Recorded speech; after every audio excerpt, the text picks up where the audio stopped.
इस प्रश्न में एक डायग्राम दे रखा है जो कि आपके सामने है। इसमें 4 प्रतिरोध हैं, 6 ओम, 12 ओम, 12 ओम, 6 ओम के चित्रानुसार जुड़े हैं। बिंदु ए व बी के बीच में वोल्टेज 24 वोल्ट की बैटरी लगा रखी है उन्होंने, और जी और एच के बीच में एक स्विच लगा रखा है जो इस समय चालू स्थिति में है, यानी बंद है।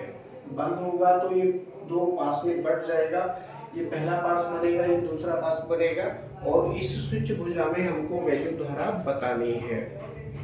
ठीक है, तो संलग्न चित्र में प्रदर्शित परिपथ में स्विच एस बंद करने पर स्विच भुजा में प्रवाहित धारा की गणना कीजिए। अब देखिए इस कंडीशन में जो स्विच है हमारा, इसमें किसी भी प्रकार की कोई धारा नहीं है क्योंकि कनेक्ट नहीं है ना, इससे कनेक्ट नहीं है। अब जब कनेक्ट नहीं है तो जी और एच के बीच में किसी भी प्रकार का कोई कनेक्शन नहीं होगा, कोई वैद्युत धारा प्रवाहित नहीं होगी। तो इसमें क्या होगा, 6 ओम और 12 ओम में केवल एक ही वैद्युत धारा रहेगी, क्यों, ये एक ही तार से जुड़े रहेंगे। ठीक है, श्रेणी क्रम में है। नीचे वाला ई और एफ के बीच में 12 ओम और 6 ओम ये भी श्रेणी क्रम में हो जाएंगे। केवल I1 और I2 वैद्युत धाराएं ही हमारे पास में होंगी। ठीक है, ऊपर I1 मान लेंगे, नीचे I2 मान लेंगे। ये दो तरह से ये प्रश्न बन सकता है। दोनों भुजाओं में प्रवाहित होने वाली वैद्युत धाराएं ज्ञात कीजिए। तो लिखेंगे, मैं पहले अपनी ओर से करने का प्रयास करता हूं कि मैं इस प्रश्न में अपनी ओर से क्या ज्ञात कर सकता हूं। ऊपर वाली भुजा में मान लीजिए I1 वैद्युत धारा है, नीचे वाली भुजा में मान लीजिए I2 वैद्युत धारा है। इसमें तो स्विच बंद है, स्विच बंद है, बंद का मतलब है मैं इसे बंद कर दूंगा यहाँ से तो ये एक सर्किट बन जाएगा। बिंदु जी व एच के बीच में एक परिपथ बन जाएगा, एक वैद्युत धारा बन जाएगी जिसके कारण ये परिपथ दो पासों में बट जाएगा।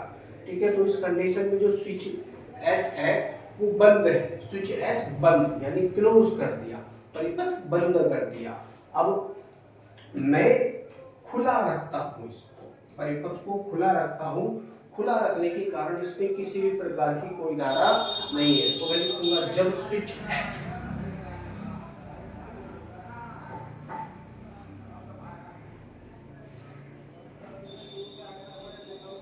जब स्विच एस खुला है, खुला है तब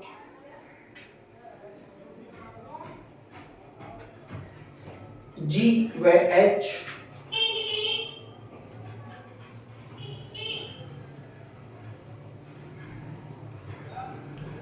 के बीच कोई धारा नहीं है,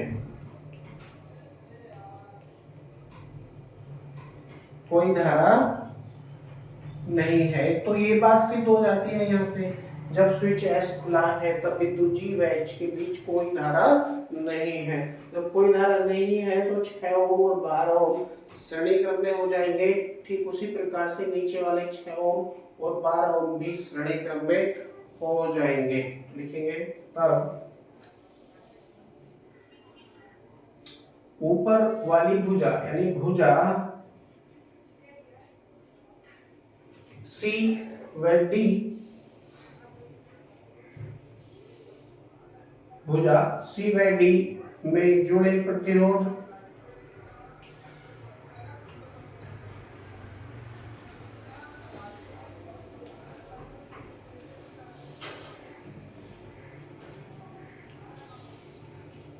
श्रेणी क्रम में है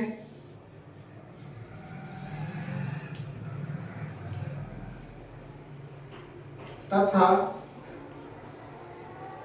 भुजा ई एफ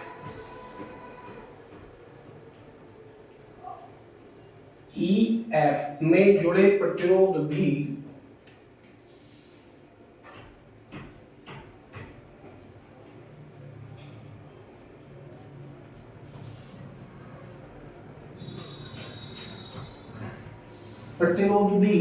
श्रेणी क्रम में है।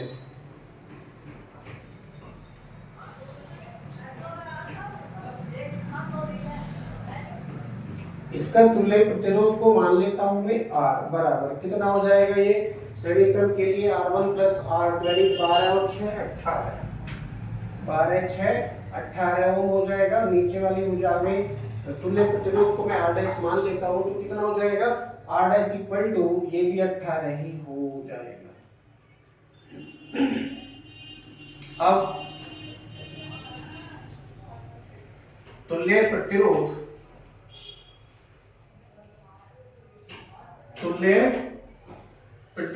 R व R' समांतर क्रम में है। कौन से? समांतर।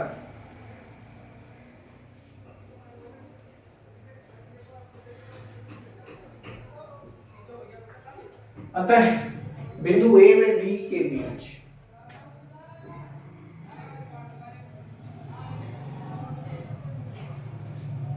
बिंदु A व B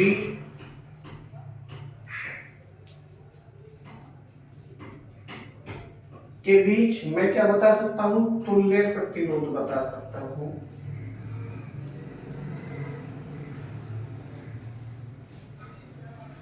ए व बी के बीच में तुल्य प्रतिरोध में बता सकता हूं। क्या हो जाएगा तुल्य प्रतिरोध का सूत्र, 1/r डबल डैश बराबर 1/r प्लस 1/r'। ये मैं अपनी ओर से कर रहा हूं। ये जो बुक में पूछा था क्वेश्चन में वो हमने नहीं किया अभी तक। मैं अपनी ओर से करने का प्रयास कर रहा हूँ कि मैं क्या क्या इसमें कर सकता हूँ। 1/r डबल डैश बराबर 1 कितना है, 18 हो जाएगा। दोनों की वैल्यू 18 है। 1/18 प्लस 1/18 एलसीएम लेकर हल करेंगे तो क्या हो जाएगा, 1/r डबल डैश बराबर 18 एलसीएम आ गया, ऊपर 1 प्लस 1 हो जाएगा, यानी r डबल डैश बराबर 18/2 काटेंगे तो कितना हो जाएगा, 9 ओम हो जाएगा। कितना, 9 ओम, यानी इसका तुल्य प्रतिरोध कितना आ जाएगा, 9 ओम हो जाएगा। बिंदु ए व बी के बीच में सबका तुल्य प्रतिरोध कितना प्राप्त हुआ, 9 ओम का तुल्य प्रतिरोध प्राप्त हुआ है।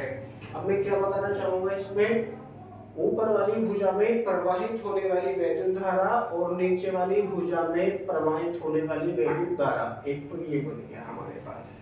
ठीक है, मैं इसको साफ कर देता हूं। तुल्य प्रतिरोध 9 ओम हो चुका है, यानी इन चारों के स्थान पर अकेला 9 ओम का तुल्य प्रतिरोध भी आप ज्ञात कर सकते, लगा सकते हैं। तो अकेला उतना ही काम करेगा जितना कि सब मिलकर कर रहे थे। अब देखो, बिंदु ए व बी के बीच में तुल्य जो वोल्टेज है, बैटरी है, वो 24 वोल्ट की बैटरी लगी है। इसका मतलब क्या हुआ, बिंदु सी व डी के बीच में वोल्टेज 24 वोल्ट होगा। बिंदु ई व एफ के बीच में लगने वाला विभवांतर भी 24 वोल्ट होगा। क्यों? क्योंकि आर और आर' समांतर क्रम में है और समांतर क्रम में जुड़े होने के कारण दोनों के सिरों पर लगने वाला विभवांतर भी समान हो जाएगा। ठीक है, अब भुजा सी व डी तथा ई व एफ के बीच में प्रवाहित होने वाली वैद्युत धाराएं भी समान होंगी। क्यों होंगी?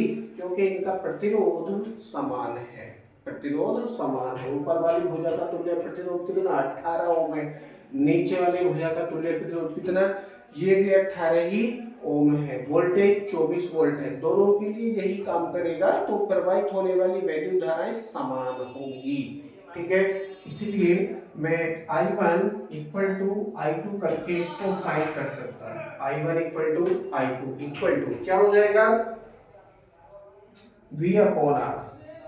V upon R। अब R के स्थान पर चाहे तो आप 18 रख सकते हैं, चाहे तो आप R' भी रख सकते हैं। मैं फिलहाल के लिए R रख लेता हूं, तो क्या प्राप्त होगा, I1 equal to I2 equal to V की वैल्यू आपके पास में है 24 बट इसकी वैल्यू है 18। 6 से काट लेंगे, 6 × 18 और ये कटेगा 4 बार, 6 × 24 4।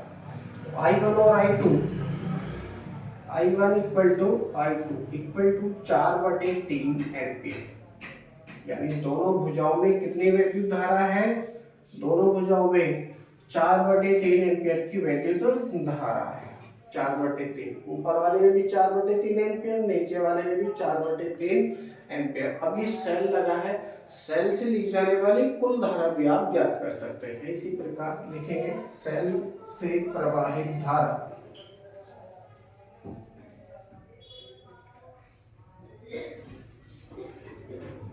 सेल से प्रवाहित धारा। देखिए I1 और I2, क्योंकि सेल से प्रवाहित होने वाली वैद्युत धारा दो बराबर भागों में बढ़ जाती है, ऊपर I1 नीचे I2 चली जाती है। यदि मैं इन दोनों धाराओं को जोड़ दूं तो सेल से प्रवाहित होने वाली वैद्युत धारा हमारे पास में आ जाएगी। या फिर एक दूसरा सूत्र है हमारे पास I = V/R डबल डैश, है ना, तुल्य प्रतिरोध। ये रखकर भी हम इसमें सेल से प्रवाहित होने वाली वैद्युत धारा ज्ञात कर सकते हैं दोनों ही तरह से। क्या हो जाएगा, I = मैं करता हूँ I1 + I2, I1 + I2। I1 की वैल्यू हमारे पास में है 4/3 प्लस ये 4/3,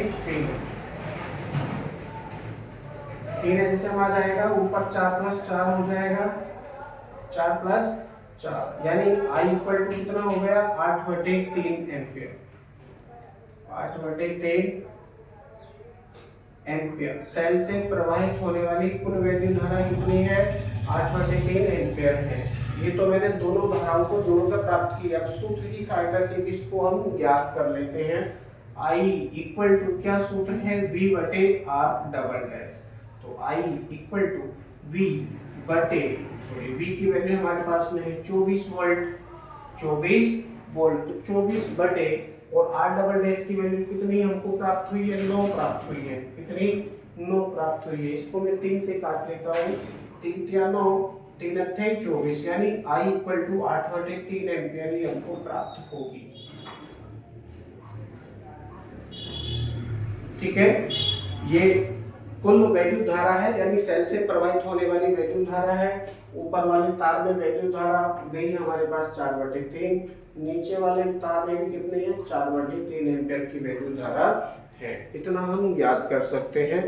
दोनों धाराओं का यदि आप अनुपात ज्ञात करेंगे, I1 और I2 दोनों का अनुपात ज्ञात करेंगे तो अनुपात 1 हो जाएगा, क्योंकि दोनों धाराएं बिल्कुल बराबर हैं। और यदि योगफल आप ज्ञात करेंगे धाराओं का तो 8/3 एम्पियर है। और यदि दोनों का अंतर आप ज्ञात करेंगे, I1 और I2 दोनों धाराओं का अंतर आप ज्ञात करेंगे, तो दोनों धाराएं बराबर होने के कारण ये अंतर 0 हो जाएगा। ठीक है, वोल्टेज आपको दे ही रखा है, 24 वोल्ट है। तुल्य प्रतिरोध बिंदु A और B के बीच में आपने ज्ञात ही कर लिया, 9 हो जाता है। तो इतनी सारी चीजें हमने अपनी ओर से इस प्रश्न में ज्ञात की है। ठीक है, अब हम चलते हैं प्रश्न की ओर। पूछा है परिपथ में स्विच S बंद करने पर स्विच भुजा में प्रवाहित धारा की गणना कीजिए। ठीक है जी, अब हम वो ज्ञात करेंगे जो हमसे इस प्रश्न में पूछा है। ठीक है, अपनी ओर से तो हमने बहुत कर लिया, और भी हम आगे कर सकते हैं।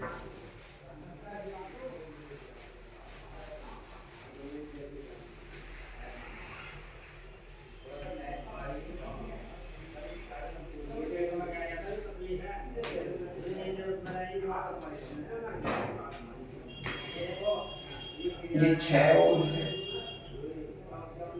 ये स्विच भुजा है जब इसको बंद कर दिया जाता है। अब जब बंद कर देंगे तो एक परिपथ बन जाएगा, फिर बिंदु G व H के बीच में कोई ना कोई वैद्युत धारा प्रवाहित होगी। देखेंगे सेकंड क्वेश्चन, जब स्विच बंद है,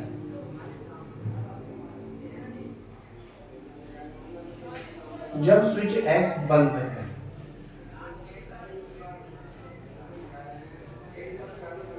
जब स्विच S बंद है तब, अब जब बंद है तब क्या होगा, C G H E एक पास बनेगा, G H F D दूसरा पास बनेगा। इन दोनों पासों में जुड़ने वाले प्रतिरोध 6 ओम और 12 ओम कौन से क्रम में हो जाएंगे, समांतर क्रम में। इसी प्रकार से 6 ओम 12 ओम ये समांतर क्रम में हो जाएंगे, बाद में इसको हम हल कर लेंगे। परंतु उससे पहले हम ये देखने का प्रयास करेंगे कि क्या यह संतुलित व्हीटस्टोन सेतु बन रहा है या नहीं बन रहा है। इस प्रकार के बहुत सारे प्रश्न आपको हल करने के लिए आएंगे। चित्र दे देंगे आपको, 4 प्रतिरोध लगा देंगे, बीच वाले भुजा में वैद्युत धारा को पूछने का प्रयास करेंगे, या इसमें कोई ना कोई धारामापी लगा देंगे, उस कहेंगे कि धारामापी का पाठ्यांक कितना होगा। तो घबराना बिल्कुल नहीं है। सबसे पहले तो संतुलित व्हीटस्टोन सेतु हम याद करेंगे। दोनों तरफ लगने वाले प्रतिरोधों का अनुपात बिल्कुल बराबर यदि हमको प्राप्त हो रहा है तो बीच वाली भुजा में किसी प्रकार का कोई भी प्रतिरोध नहीं रहेगा। मैं इनको कर लेता हूँ, इसको मान लीजिए P Q R S. P Q R S ये चार प्रकार के प्रतिरोध मैं मान लेता हूँ, नाम देता हूँ इनको। संतुलित व्हीटस्टोन सेतु के लिए शर्त है P बटे Q बराबर R बटे S। P बटे Q बराबर R बटे S। P की वैल्यू हमारे पास में है 6 बटे इसकी वैल्यू हमारे पास 12 इक्वल टू इसकी वैल्यू हमारे पास 12 बटे इसकी वैल्यू है 6, यानी उल्टा प्राप्त हमको हो रहा है। 6 बटे 12 बराबर 12 बटे 6। काटेंगे तो ये बटे 2 बार कटेगा, ये 2 बार कटेगा केवल, यानी इस साइड में तो हो रहा है 1/2, उधर हो रहा है 2/1, यानी उल्टा हमको प्राप्त हो रहा है। दोनों तरफ हमको बराबर नहीं प्राप्त हो रहा, उल्टा प्राप्त हो रहा है। अब जब उल्टा प्राप्त हो रहा है, असंतुलित व्हीटस्टोन सेतु है, तो स्विच भुजा में कोई ना कोई वैद्युत धारा जरूर होगी। स्विच भुजा में कोई ना कोई वैद्युत धारा जरूर होगी, स्विच भुजा। ठीक है, ये तो हमने कर लिया। तब प्रतिरोध P व Q नाम दे दिए हैं हमने, इनसे हम काम चलाएंगे। प्रतिरोध P व Q कौन से क्रम में है? समांतर क्रम में है।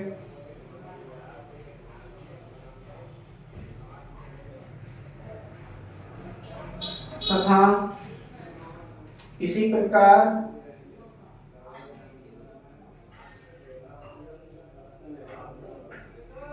प्रतिरोध, इसी प्रकार प्रतिरोध कौन कौन से? R व S भी समांतर क्रम में है। समांतर क्रम में है। अब समांतर क्रम में है तो क्या करेंगे उनके लिए? समांतर क्रम का सूत्र क्या होता है? 1/r बराबर 1/r1 प्लस 1/r2। ये हम कर लेंगे। तो 1/r दोनों तरफ बराबर है तो दोनों तरफ भी हम बराबर करेंगे। r की वैल्यू तो हमने ये आ गई है, तो इसको r डैश बराबर 1/r डबल डैश बराबर, अब देखिए ये 1/r डैश है इस भुजा के लिए, यानी इस पास के लिए, 1/r डबल डैश है दूसरे पास के लिए, दोनों में बराबर बराबर प्रतिरोध जुड़े हैं। ठीक है, तो इनका तुल्य प्रतिरोध में बिल्कुल बराबर बराबर ही होगा। क्या सूत्र है? 1/r, r के स्थान पर मैं p कर लेता हूँ, 1/s कर लेता हूँ, इसी को हम हल कर लेंगे। 1/6 प्लस 1/12, 12 और 6 का आंसर कितना हो गया? 12। ये कटेगा 2 बार और ये कटेगा 1 बार, पलट लेंगे तो क्या प्राप्त होगा? यानी r डैश बराबर r डबल डैश बराबर, पलट लेंगे 12/2 और 1 3 हो जाएगा, 12/3 डिवाइड करेंगे तो क्या प्राप्त होगा? 4 ओम ये प्राप्त होगा। यानी इस पास में 4 ओम का प्रतिरोध लगा देंगे और इस ओम में भी 4 ओम का प्रतिरोध हम लगा सकते हैं। तो ये दोनों अकेले उतना ही काम करेंगे जितना कि सब मिलकर कर रहे थे। ठीक है, देखेंगे अब दोनों तुल्य प्रतिरोध, दोनों तुल्य प्रतिरोध कौन कौन से? R व R डैश, R व R डैश कौन से क्रम में आ जाते हैं? श्रेणी क्रम में है। अतः बिंदु A व B के बीच तुल्य प्रतिरोध,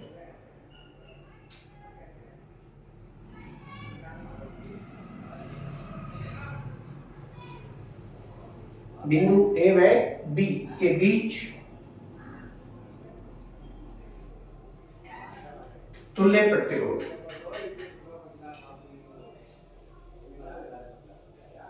तुल्य प्रतिरोध याद कर रहे हैं तो क्या प्राप्त होगा? इसको मैं R ट्रिपल डैश कर लेता हूं बराबर R dash plus R double dash. R dash plus R double dash करेंगे तो क्या प्राप्त होगा, देखते हैं जरा।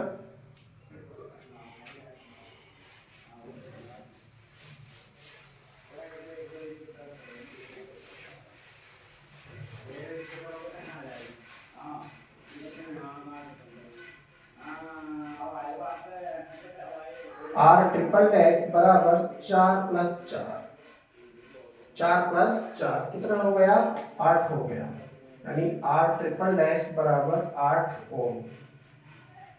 इसका मतलब क्या हुआ, बिंदु ए व बी के बीच में अकेला 8 ओम का प्रतिरोध भी आप लगा देंगे तो वो अकेला उतना ही काम करेगा जितना कि सब चारों मिलकर कर रहे थे।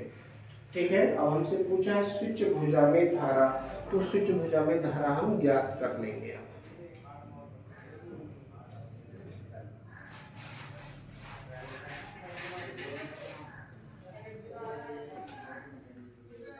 ये 24 वोल्ट है V की वैल्यू, तो मैं इसको V बराबर करके लिख देता हूँ, V इक्वल टू 24 वोल्ट लिखेंगे इसलिए का चिन्ह लगाकर। स्विच भुजा,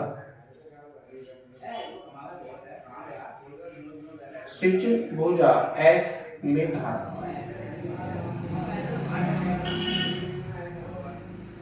इसको मैं IS करके लिखता हूँ, IS मतलब IS स्विच भुजा में धारा, IS इक्वल टू V बटे आर ट्रिपल डैश तुल्य प्रतिरोध। V की वैल्यू हमारे पास में है 24 बटे, और आर ट्रिपल डैश की वैल्यू हमारे पास में है 8, डिवाइड करेंगे तो 8 क्या 24, 3 बार ये कटेगा, IS इक्वल टू कितना प्राप्त होगा, 3 एम्पियर।